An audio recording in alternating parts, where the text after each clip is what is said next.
Greetings and peace, everyone. Thank you so much for joining us this evening.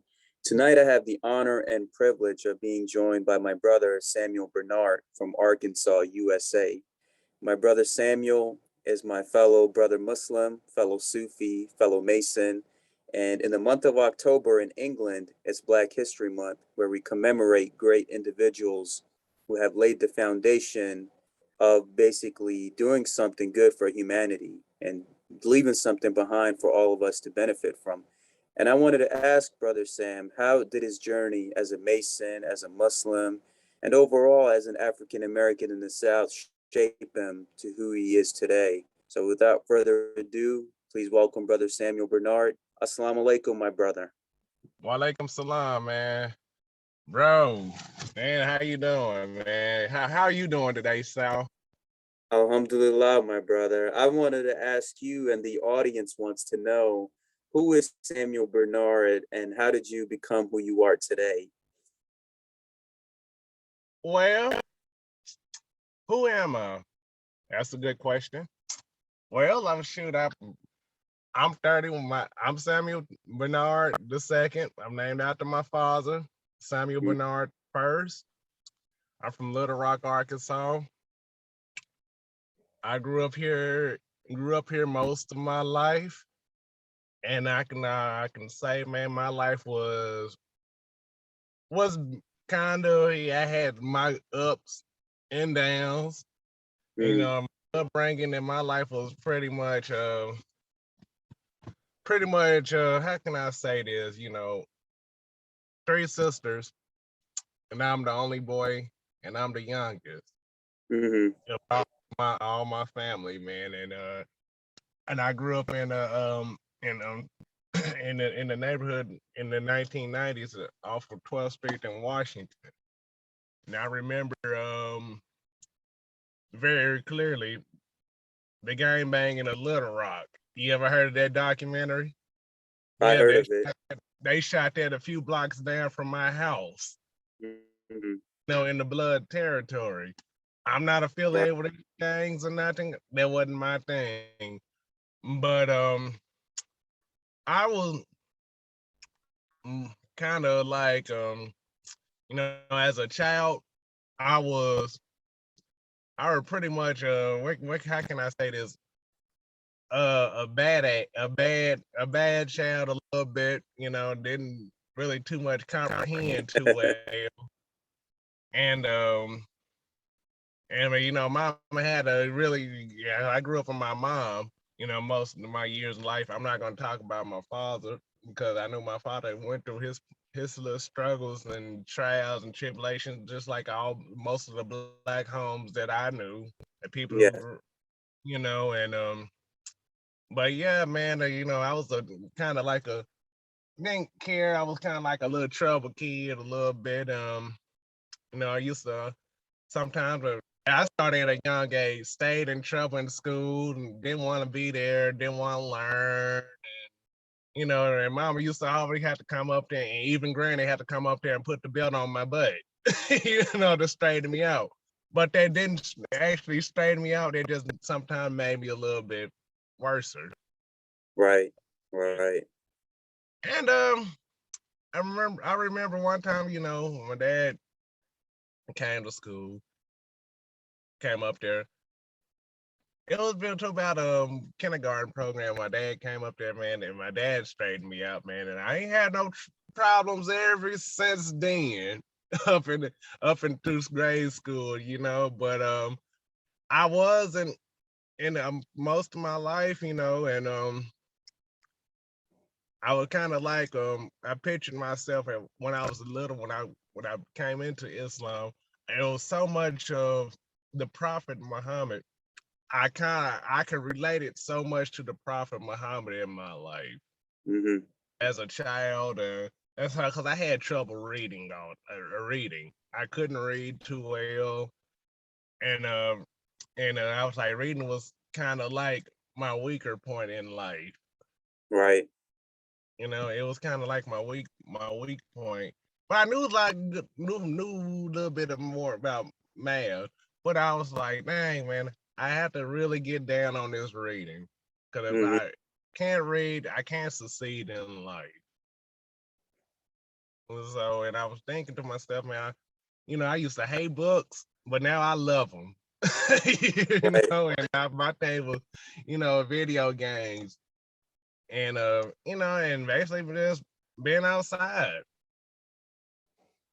Shoot, but anyway, back to my childhood, man. Shoot, I was also bullied as a child, the way I talked, and I was sorry, I was skinny.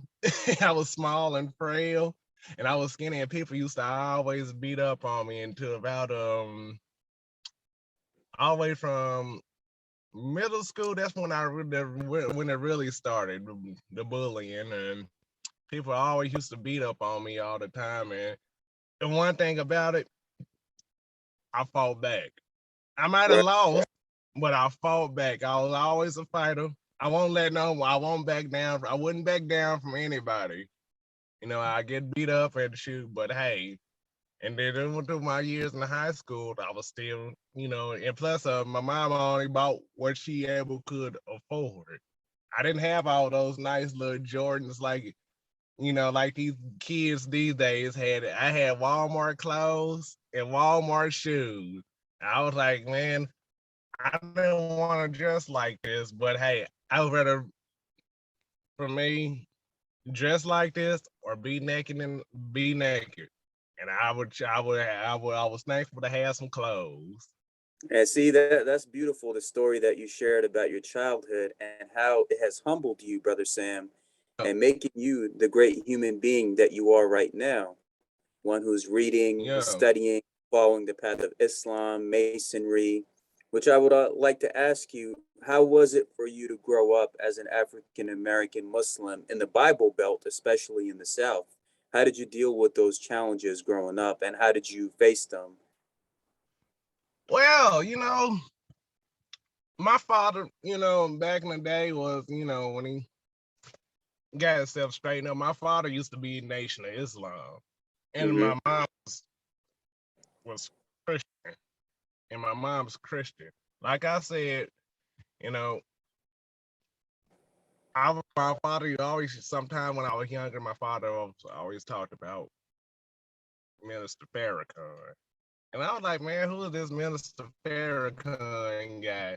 I would always go home and, and talk and go there. I always wondered, I was fascinated by it, Minister Farrakhan. And he was always Yeah. saying, man, Minister Farrakhan was this and that. Minister Farrakhan spoke his mind. It was some things about what happened in the African American community. Minister Farrakhan he spoke some truth sometimes, and sometimes it kind of lost me a little bit. But I never really too much wanted to join the Nation of Islam like that. But I used to hang out with a few of them and just talk, and I really got to liking some of the brothers in Mm-hmm. there. So I always say I grew up both. I grew up kind of on religion mostly. I grew up in a church, but I had a feeling I was Muslim in heart. Yes. I was a Muslim in heart. I like my pastor. I like, man, cause I like the church, but sometimes I was like, when you get in church, they started shaking and shouting. That kind of weirded me out a little bit. You hear me? That was weird. I'm thinking, I like, man, why can't nobody be this happy? Shouting and shouting and stuff. Now, when you see them on the street, oh, what's up, my such and such and such, my whoop whoop, and you be like, wow, you a totally different person, man. You hear me? You a totally different person. What happened to you having the Holy Ghost on Sunday? What you want to be a street cat on Monday? You know what I'm saying? I guess I always say in the South, you know, to me, it is a Christian belt. The South is not really too open-minded on other people's religion, like Right. you and me, Right. and it really ain't. It's certain places in the South that I can't go. Mm-hmm. You and me, Sal, cannot go. You and me of another religion, we cannot go. because I live in the clan capital of the world, which is Arkansas. Mm-hmm. Yeah, up in Harrison, Arkansas. I can't go up north and, dress like a Muslim. You hear me? I get ran out of there. Like I can't go to Ozarks or dress like a Muslim. I will get ran out of there, or Right. I will probably be hanged. See, that's the reality, and thank you for sharing that, brother Sam, because that's the reality many people in America refuse to accept. When people talk about racism or experiencing racism, they think that people are making it up. But you haven't walked a day in our shoes when we go to certain neighborhoods and people call the cops on us and getting us out of there. So that's exactly the reality you're describing on how we had to live this life with a balance, trying to find your balance as not just as an African American Muslim in the South, but growing up with your own challenges with the school system and growing up with your mother and being humble with and being grateful with what Allah had given you and finding that truth in your heart. Because just like how a Mason is made in his heart, so too is a Muslim, because everything is the purity of the heart. It's submission to Allah. And which I would like to ask you now, Brother Sam, is what in your life eventually led you to take the Shahada and become a Mason and your subsequent thirst for knowledge that followed with that? Well, I would like to say what made me want to really pick up Islam. But like I was saying, I used to just think, man, that Islam was, was was was was kind of like how can I say this? I used to think, the Nation of Islam was Islam. Mm-hmm. You know, years down the line, I met my stepfather, and my stepfather, knew a lot about Islam and all of these religions. I used to like, man, shoot, and I would have moved in one day, I seen a Quran. I'm like, oh, okay, this is interesting. You hear me? And I started reading a lot of his stuff and his books on stuff like that. And I was like, man, and I started thinking, I was like, man, this Islam is really not what I thought it was. You hear me? I was like, man, I'm thinking, man, like, shoot, I used to think sometimes, I don't want to sound, I'm not racist, I'm not any of that, I have an ideology, in Islam. I used to always think that, sometimes all white people are bad, and which is not. I had white friends and black friends. I had a lot of multicultural friends. You hear me? I was see like that's what I thought of it. That's why sometimes Nation is not weird. It kind of like, man, yeah, I don't think that's true. But then in my heart, I knew that wasn't true. I used to just think, man, that that's what Islam was.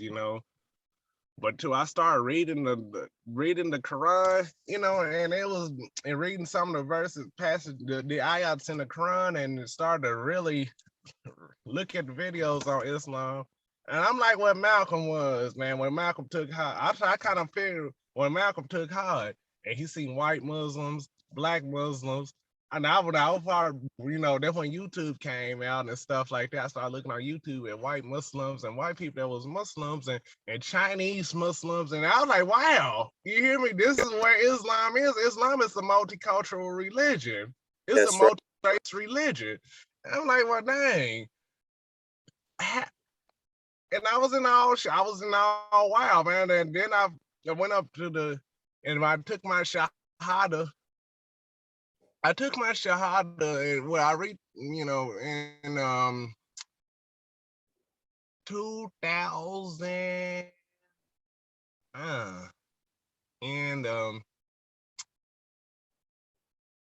trying to think, I took my shahada in 2015 or 16. Mm-hmm. They dedicated my life, through Islam. And now when I took my Shahada, man, I was like, I was seeing around a bunch of my brothers. When I took my Shahada, it was just like a Masonic initiation. It was a Masonic initiation to me, and but it was just like a whole weight was taken off my shoulders. You hear? Mm-hmm. I've think to myself, I've never experienced, too much. I experienced this sometimes in the church, but I could feel in the Islam, I can go who I am. I can wear holes in my jeans or dirty and holes in my shirt and still be treated as an equal, That's as a that's the brother, beauty and that's of different Islam, from. brothers. That Yeah, that's right. Everyone is equal. That's what changed Malcolm's heart when he went to Mecca. And that's what is in Masonry. Everyone is on the level. No matter what your background or race or religion, everyone is equal, my brother. Which I would like to ask you, what also led you to Masonry, and how could you advise the Prince Hall brethren in the South in terms of being more open minded towards studying other faiths? What led me to Masonry? And when I seen what led me to Masonry, I seen my father, when my father, he moved to Florida and stuff, he got his life straightened out. When my father came to visit one day, I seen a Masonic emblem on his shirt. You know what I'm saying? I like, Daddy, what's that? He like, oh son, he told me, son, you not ready for this. I like, what's a Mason? What is this Freemason stuff? I know I seen that emblem before because I seen it over at my cousin's house, who's a past master out of my lodge, Richmond number 2. I seen it, I like, Daddy, I was like, man, he like, son, you're not ready for that. My daddy always used to tell me I was Mm-hmm. for that for this organization yet young. And I was like, man, shoot, I want to be that. You hear? Yes. So I did all my little studyings and stuff like that, and I was just trying to just read around a little bit on what Freemasonry was, and I was like, oh, okay. Shoot, and then I started looking out like I seen how my dad had told demeanor change, how positive the Masonic organization was to me. It gave my daddy a little bit of hope, and I was just as happy for him than he was. I always started every time I seen that emblem, man, I'm like, I'm gonna be there when I get older, man. So when I became 23 years old, 24, I petitioned a lodge. You hear me? It was clandestine, of course. You hear me? I didn't know any better back then. I was just Well, wanting to be a Mason. You know what I'm saying? So I petitioned the lodge, and I, next thing you know, man, I went to initiate. I called my dad, and I called my dad one day, man. I like, Daddy. He said, "Yo, son." He said, "What's going on? What's going on?" I like, "I got something to tell you." He like, "What is it?" I like, "Go outside for a minute on the porch." He like, "Okay." Daddy went outside on the porch. I like, "Daddy, I'm finna become a Mason." He like, "What?" I said, "Yo, I'm finna become a Mason." He like, "Man, I'm proud of you, son." My daddy said he was proud of me. That first time my dad said my dad was happy for me. I was finna become a Mason. And he said, "What lodge you going with?" I said, "I still going to the such and such lodge." You hear me? He like, "Is it Prince Hall affiliated?" I like, Daddy? And he kind of asked me a little bit of questions. I like, I don't know. You hear me? If mhm. it's Prince Hall or not. I just seen the emblem, one of my good friends, my cousins, he was on that side of the fence. He was on that side of the fence, if you know what I mean. You hear Yeah, me? yeah. So he was on, I petitioned and I asked him, and like, what is let me ask you something. Are we Prince Hall affiliated? He like, no, we're not Prince Hall affiliated. We are Ancient Free and Accepted Masons. You hear me? I Mhm. like, oh, okay. Oh, cool. I like, cool, cool, cool. The organization, the most worshipful Scottish Rite Grand Lodge incorporated in Arkansas, Ancient Free and Accepted Mason, which I later ancient free state. This is a free and accepted state. But then I started really when I went through my stuff, I kind of feel, man, I took a little beating a little bit, man. I was like, okay, I thought it was just when I got initiated in it, I just thought it was just, kind of microwave me through. And then when I got raised, I called my dad. I told my dad, I like, Daddy, when the first night after, we'll rewind it back. I told my dad I was, Dad, I gotta, it's ancient free and accepted Mason. He's like, are you sure? He's like, what is this? Well, I never heard of that before. I was like, yeah, it's ancient free. I like it's most worship Scotch Rite Grand Lodge, Arkansas. He like, what? My dad is like, what? He say, son, I advise you, and I'm a kind of like, shoot, I'm still gonna go with it. You hear me? Kind of Right. try it out. My dad told me, son, do your research on that organization. I don't think that organization is the right fit for you. I think you really need to. He's like, are you gonna be going through as a Scottish Rite? Because how can you go to the Scottish Rite when you don't have your 3 degrees? I like, oh, Dad, you don't know what you're talking about. You hear me? He like, son, I've been at this for a while now. You hear me? And Daddy was like, always, Daddy just let me be me. He's like, I advise you, because I was already grown, and I was just now smelling myself in my young 20s. And I still went along with it until, I told my dad I got raised. He's like, when I got raised, I called my dad and I told him, my dad was like, well, congratulations. But, he's like, what are you? I like, I'm Scottish Rite. He's like, are you ancient free and accepted Scottish Rite? I said, no, I'm Scottish Rite and whoop-de-whoop. Me still didn't know nothing about Freemasonry then. So I started coming to a couple of meetings and I started to find out more and more and more. And I started looking at the guys that I came with didn't show back up. And I was the last man standing. Well, see, that's why your journey is so interesting, Brother Sam, because you came to Masonry, you went through the clandestine route, and then eventually you find your way to regular recognized Prince Hall Masonry, which I would like to ask you, what exactly happened for you to get yourself out of that clandestine debacle and find your way to regular recognized Masonry, which is either mainstream or Prince Hall, and you chose the Prince Hall route. Well, on that route was, I started actually researching, what is this clandestine masonry? I'm thinking the word clandestine, but I used to be I used to play Call of Duty. I like clandestine. I think clandestine used to be, some type of secret organ. It used to be some special op missions and stuff like that. Because I used to play Call of Duty. That's a clandestine organization. I was like, man, I started what I read to find out in Masonic terms done in the dark. You know what I mean? Clandestine.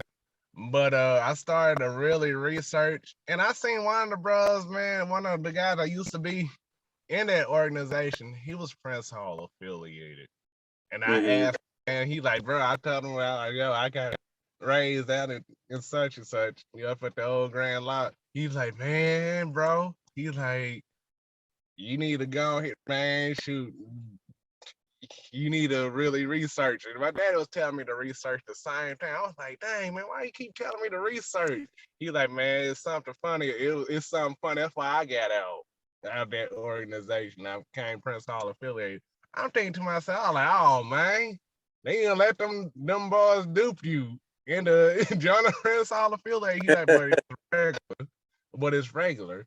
I like, well, hell, I'm regular too. I'm like, damn, well, hell, I'm regular too. He like, nah, not, man. That organization is clandestine. And I'm like, damn, man, why everybody keep saying I'm clandestine? I was proud to be a part of that organization until I really started to really look up Prince Hall affiliated in Arkansas. Then I looked at that Grand Lodge, the other my organization, my previous organization, Grand Lodge. And I started looking at history. I like, no, something wasn't adding up. You hear me to this, and when a guy I ran into, me and him good friends, when I ran into him, he like, man, ask about that charter. And dude, I was like, okay, I'm gonna go in the next meeting. I'm gonna ask about that charter. The such and such organization, when we start talking about finances, and stuff at a nationwide at the Grand Lodge meeting, I started to really have my ears open, And certain stuff he was telling my guy, my friend of mine, he was telling me to be on the lookout for, hear the red flag. And when he said that, man, the grandmaster of that my previous organization started saying stuff, and I started thinking my friend when he's told me, man, be wary of them. I was like, oh my gosh, this is baloney. You hear me? Yes. And my guy that was with me, the guy that came in with me, that was his last time showing up Mm-hmm. to any of of our previous organization. I started really, really taking consideration. I like, man, I might not be real. And it was breaking my heart. It was breaking my heart. I like, man, I might not be real, a real Mason. And I started to really look at it, man. Went up one day, I just went out to my cousin's house right around the corner. You hear me? He'd been trying to get me to come on through his lodge for a while. He was like, man, at first he was like, he was really the one that got me going and active. So I went over to his house. We met at a picnic. He was like, we seen each other at a picnic one day. You hear me? And Perkins brought that up. He's like, hey man, shoot, he knew I was interested in Freemasonry. Do you want to come in? You want to come into the Masonic organization? I tell my right before I got initiated in my previous organization when I talked to him. And he was like, man, man, I'm already going through. He's like, what? He said, what? Through who? I like the AF and AF. He's like, oh man, them people gonna dupe you, take your money. I was Right. like, man, take my money, man. What you talking about? Which I was paying super high prices for something I didn't know. And we was like, Exactly. man, take your money and you ain't gonna learn nothing over there. Which he was absolutely, sometimes was right and sometimes he was wrong on that part. I learned a lot, you hear me, over there, but I couldn't retain it because I was just kind of upset at some of the things that was going on over at the previous organization. But he's like, they're gonna take my money and woo-de-woo. But he was right about that, man. You hear me? He was absolutely right. Until one day, afterwards, I started to really sit in the house one day, sitting in my room, just looking up at the ceiling and just thinking about all what my friend was telling me and why the brothers, my friends that came in with me didn't show back up, which we are still friends to this day. You hear me? But we are not on Masonic terms. But we are consider ourselves like he considered himself. He was like my friends that came in with me. I really do consider them as my blood brothers. You Mm-hmm. hear me? As blood brothers to me. But I started sitting there and I started to think, man, and then I started to think of the same reason. I'm like, man, I'm getting dude big time. So I went up to my cousin's house one day, man, and he was like, and I knocked on the door. And he told me, and he came outside and talked to me for a minute. You hear me? I like, cuz. I said, cuz, I need an application, man. He said, I knew it was a matter of time you was gonna come. So I get my application. And I did everything he told me to get my application and got my background check, gave to him and petition. Until I got a call one day from the worship master of Richmond, Richmond Lodge number 2, under most worshipful Prince Hall Grand Lodge jurisdiction of Arkansas Free and Accepted Mason. And they interviewed me. You hear me? And we met over. I took down. I wasn't gonna let anybody in my house. So we went over to my cousin's house where I could have a familiar face there. And he started asking me a question, and I was like, started asking me questions. Why do I want to be a part of this organization? I answered right. I asked him and answered the questions, and I started to ask, you know, I got something to ask you. I started to ask, I like, how would this lodge feel about me being Muslim? Mm-hmm. Left out there, I believe I'm a Muslim. That's why I was just in the Islam deep. You hear me pretty much. I would, even I have my up and downs sometimes, but I'm still Muslim regardless.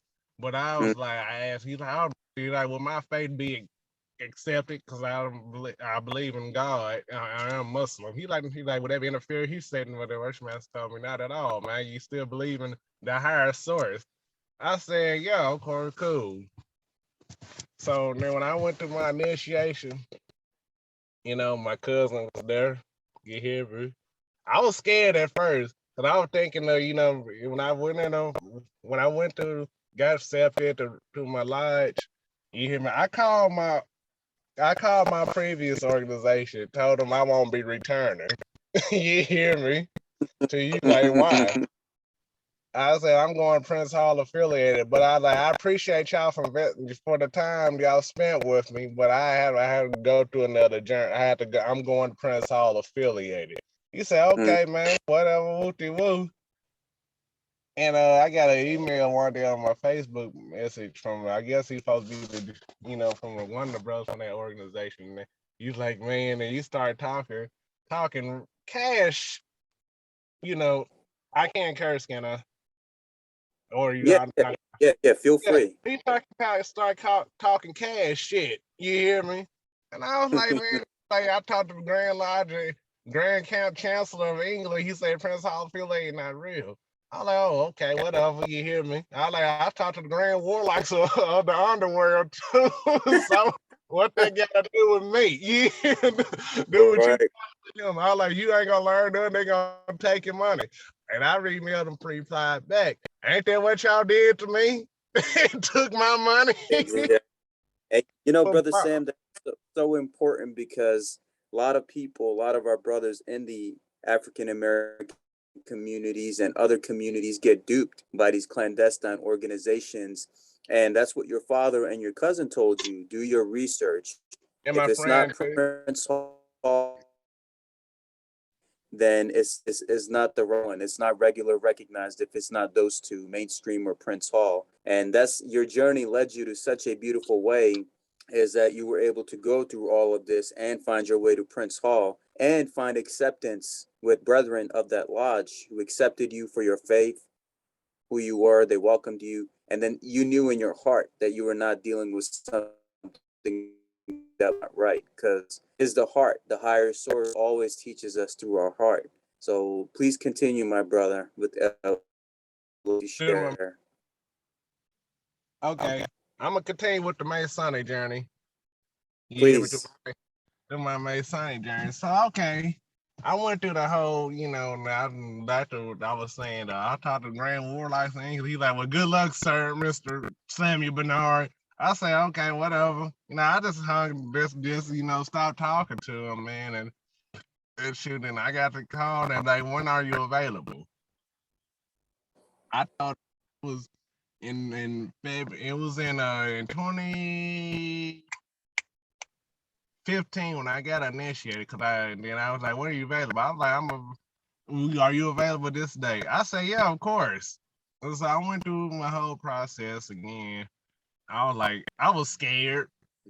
I ain't gonna lie to you, cause I'm thinking they gonna beat my ass. Like I got a little butt popping over at the other previous organization too. But I'm like, man, he like, calm down. My cousin like, they like, calm down. We are not gonna hit do such. I'm like, okay, I ain't gonna get into all that detail. But when I got in, man, I was happy. I was happy and stuff like that.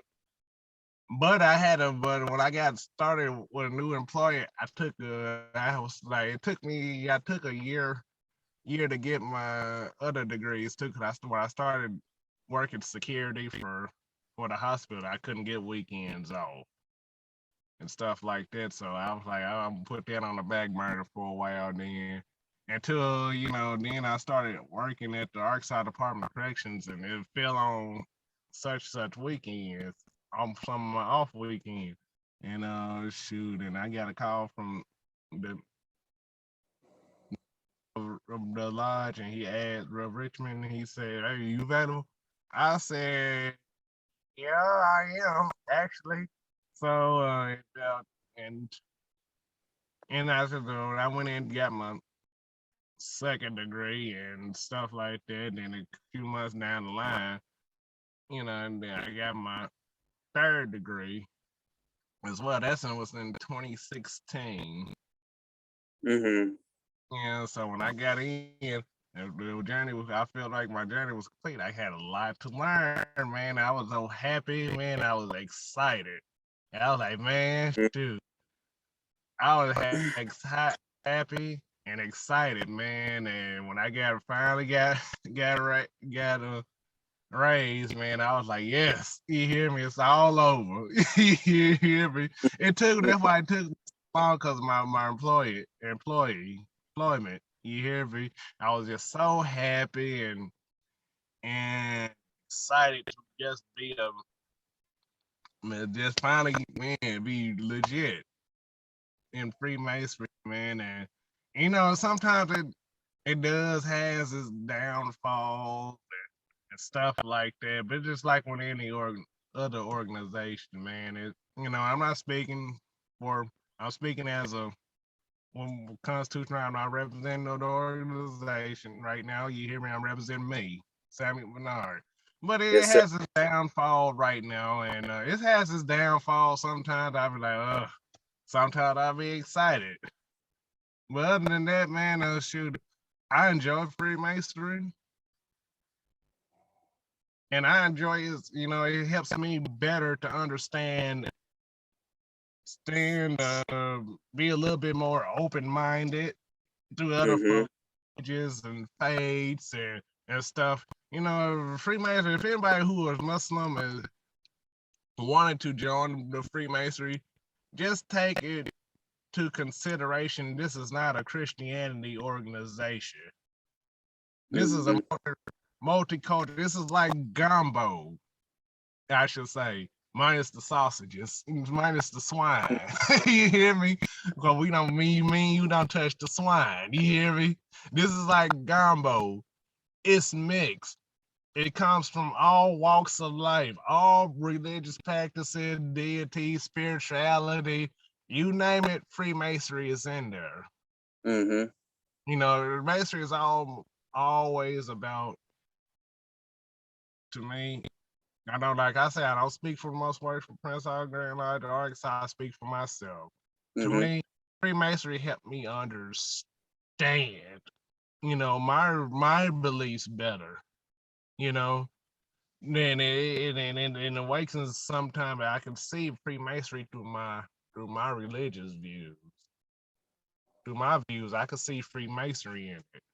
But like I said, if you think about, if anybody Muslim, Jewish, straight, Sikh, whatever walk of life, man, just come into it, man, happy, hungry.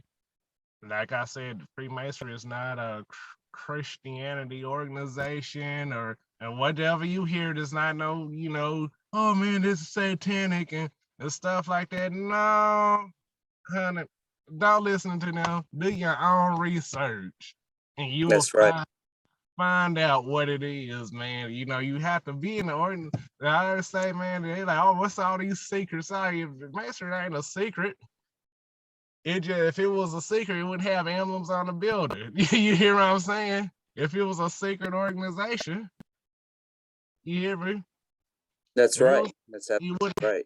have no emblems on the building. But Masonry, man, it helped me through my personal life. You hear me? It helped me through a lot of my trials and tribulations and stuff like that, man. And it really and it's positive for me, and it's an awakening, and it led me through life. I was like, dang, man, this pretty dope. Some of the principles and mastery I could also see in Islam. Mm-hmm. You know what I'm saying? I can That's right. also see what these prayers actually represent, from a Masonic standpoint, like the That's right. Kaaba. I could see what the Kaaba meant to through a Masonic standpoint as well. You hear me? A lot of people don't know. If you read the Quran, man, you can see a lot of people don't know down here. Sometimes, the state, sometimes in the South, a lot of Muslims, a lot of Freemasons are kind of closed minded. Mm-hmm. Get what I'm saying? I hear you. Yeah, it's not like sometimes the northern states. But yeah, man, I live in the Bible Belt of the South. You hear me? Oh, you get these old guys and it's be them. I'm like, well, shoot, man. How can we make or do you want us to make the organization better, but you're not encouraging us to make the organization better? Right. You feel what I'm saying? When Mm-hmm. we come up like, why can't we? Why we always have to sometimes do this way and that way? Why can't we just do something different? Us younger brothers, some of us people in the South, man, there's a lot. It's very few of us that in the South a little bit open minded. Mm-hmm. I had to learn to be a little bit open minded myself. Now, how do you believe, Brother Sam, that could be changed in terms of tolerance in the South, not just in in Masonry, but overall in the South? How can people go about that to promote more tolerance towards other peoples and beliefs? That's a good question, Sal. And I'm gonna answer to the best of my ability through this. It's how the people can tolerate to the South. The older generation gonna have to just step aside. You hear me? This ain't Yes. 1960s, 1950s, or 1930s, or this ain't 19 the early 1900s, bro. This is 2021. We in the 2000s now. Y'all just gonna have to. Y'all had y'all time to corrupt the young minds. Y'all gonna have to sit y'all old asses down and let us young folks handle things. That's I what agree. they gotta do. You I hear agree. me? Sit their ass down and let us young folks handle it. Y'all had y'all time. We don't want to be sticked around, miserable because y'all miserable. You hear me? Mm, We want to go out. Some people, I learned if you push religion on folks, they gonna reject it when they get older because they was pushed exactly. on. Exactly. You feel what I'm saying? My Mm-hmm. thing is, got to be balanced out. If you gonna want your child to be, stick to your religion, you can't force it on them. Exactly. You have to encourage him. You're gonna have Mm-hmm. to encourage him. And not that's what a lot of you gotta go to church or you gonna go to hell. Mm-hmm. That's what drove me away from a lot of older generation. That's what drove me away from a lot of the Christianity and stuff like that and convert to Islam. Because I didn't have to feel like that. Right. I know Islam has its some history too, but I always say, man, Islam has made a positive impact in my life. Because it balanced me out, and it gave me the discipline to get off my butt, my ass to be a better man. Yes. That's right.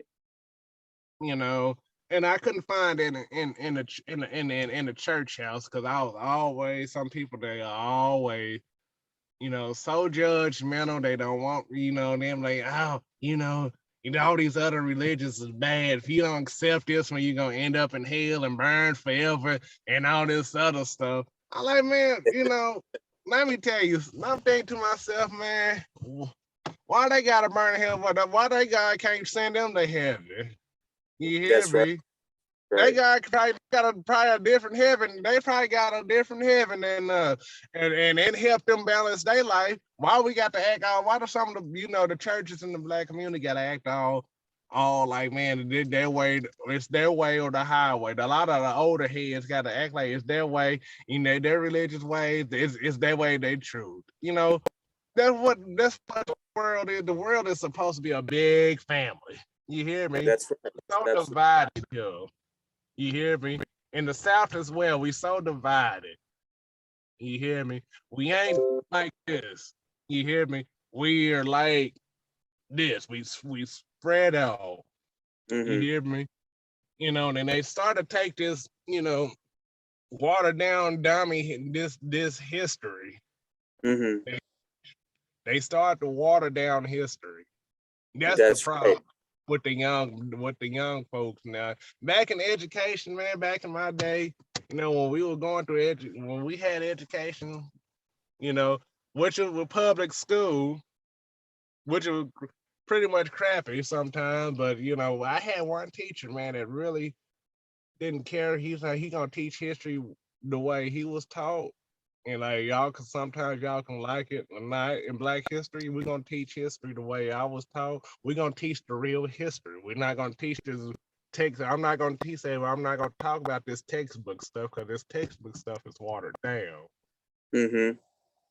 You hear me? And he started talking about tribes in Africa and started talking about, you know, what Black people invented. You know, wow. You know, they come to find out, you hear me, that Thomas Edison, you know, a lot of these so-called inventors stole a lot of from the African Americans. Yeah, that's right. You know, we was some of the from the Africans here in America. I'm gonna say African Americans because I hate that term sometimes. Oh, you're African. You know, I'm an African. That's what I am. You hear me? And it started. They stole some of the inventions, our engineering, some of the American history. They learned from Africans. You know, engineering, mechanics. You Mm. hear me? Because when they was supposed to be slaves, when we were slaves, you hear me? Most of us Africans, you know, we learned to trade. You hear That's me? We right. learned to actually teach. You get what I'm saying? Mm-hmm. So we learned the skills to actually teach. And most of they stole our music, you know, some of these modern day rock and roll, they stole the African music. You hear me? The blues.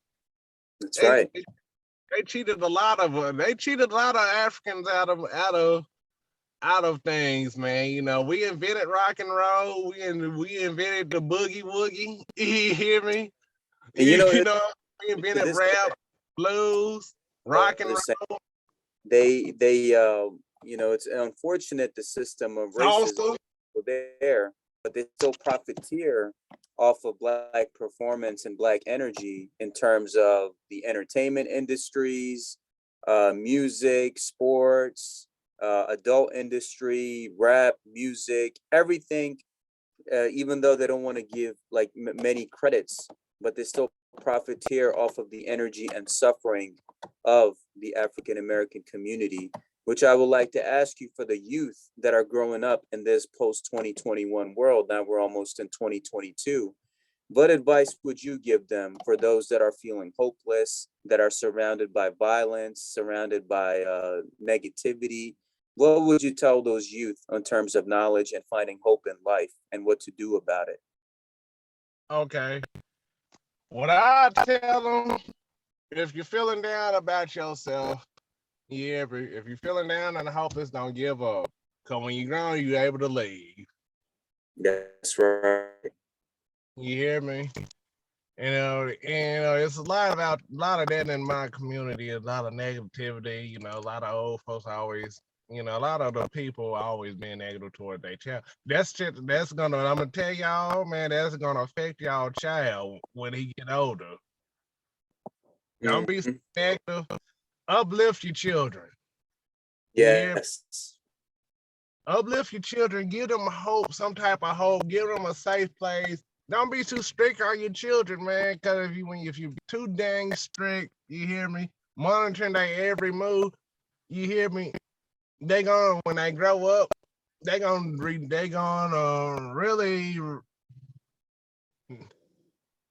be discouraged of you. You know, make Mm-hmm. the child feel like he can come to you and talk to you. You know, make sure your child can, you know, it can feel safe. I could tell my daddy, oh, I could tell my mom, and I could tell my daddy anything. That's how Mm-hmm. I feel about my parents. You hear me? I feel like I could talk to my mom about anything. But one thing my mom could never teach me to do is be a man. You hear me? And these young women, and also these young women out here, you hear me? Be involved, be young women. Let these daddies take care of their kids, be involved in their kids and stop being drama queens. You hear Mm-hmm. me? Let these daddies they wanna be in their kids like do it. You hear me? Stop giving these man a hassle. But back to these young folks, man, like don't give up on hope. If you wanna do it, do it. You hear me? If you don't. And that's how I see it. If you're in thirst for knowledge, read. You hear me? But also ask questions about what you're reading. And don't be Mm-hmm. afraid of, test the system. You hear me? Test what are you learning? Don't be afraid to expand your mind. You hear me? Like I said, you hear me? The old folks need to take a seat. You hear me? Y'all way is y'all. We see how y'all way was, man. It's not working no more. A lot of us, we ain't taking that mess like y'all did. You hear Right. me? Right. A lot of them in my community, shoot, we ain't taking nobody slapping us anymore. You feel what I'm saying? We fight, Exactly. you know. But like I say, let these young folks be young kids. Let these young generation be young generation. You hear Thank me? you, brother Sam. Thank you But so make much sure, for this but also, knowledge. but also, sometimes have a little discipline. Be balanced. You hear Mm. me? Don't be strict. Be strict, but not so strict. Balance it Right. out. Teach your child right from wrong. You hear me? Not in a strict way. I'm gonna beat your ass if something happens. I'm gonna beat your ass all the time, cause that's not gonna work. You hear Mm-hmm. me? You just gotta come piss them off even more. But whoop them and explain why you whooped them and why you hit them. You hear me? Just don't just beat the living crap out of them. Just explain it, tap them, tap him a few times, tap your child a few times, explain why he in trouble. Explain why, this is not a good idea. Hear me? But Right. just don't discourage your child from learning about it. But anyway, just don't discourage your child when they come to learning. Mm-hmm. You don't know that child might grow up and become a million. He have an idea. Tell your child to go for that idea. Mm-hmm. You know, it might make him a billionaire, and make him a multi-millionaire, and then you'll be set for the rest of your life. Your child could take care of you. Yeah, that's You know right. what I'm saying? Right. Yeah, so this don't discourage them. Always encourage them. Mm-hmm. Be You encouraged. never know where it might lead. You're absolutely correct. You know. So, any Oh, closing thoughts? Any closing thoughts, brother Sam? I'm sorry I didn't get to the correction thing. You hear me? Yeah, you go About ahead. my experience of corrections, being a Muslim correction officer. But that's on another time now. You hear me? That's gonna be for another time because I explained it to you. You hear No, me? no worries, my brother. We're gonna save that for part two. So, any closing thoughts you have for the audience? Man, I hope y'all learned a lot about me because I talk too much. You hear me? Because I told Brother Sam, man, I didn't really think it out sometime, but hey, I enjoyed myself. Man, I think Sam, bro, but salam alaikum, man. You a good dude, bro. Man, you keep doing what you do. I'm proud of you, baby. You hear me? Because you shining Brother. out here, traveling to England, all over the world, spreading masonry and Sufism, man, and love. And that's Alhamdulillah, why my brother. I'm proud of you as well. I like you, Sam, man. That's why you my brother, man, for real. Thank you, This brother.